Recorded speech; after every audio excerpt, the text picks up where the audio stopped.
لو عندك حد من المسنين بيشتكي في العضلات الخلفية أو خشونة في الركبة، وجع أسفل الظهر أو وجع هنا في المؤخرة، هنقدر نعمل الاسترتش ده.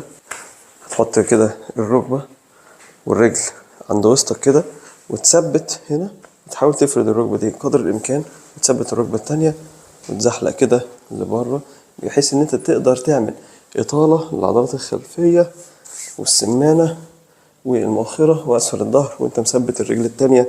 ده بيفتح الحوض جدا ويسهل جدا الحركة ويقلل من أعراض الخشونة جامد جدا. ممكن تضيف عليها كمان إنك تجيب كف الرجل لقدام، وأنا بدوس كده أجيب كف الرجل لورا كده عليك كده، بحيث إن أنت تعمل إطالة لعضلات السمانة كمان كده أهو. عايز بقى تقفل خالص، ممكن تقفل هنا، تحط رجلك كده وبتجيب بإيدك كده القدم لورا وماسك الركبة فاردها كده، انت مقفل على كله. بس دي محتاجة تبقى انت عندك انت لياقة ماشي شوية. لو مش قادر كده ده بيبقى بشكل كافي جدا.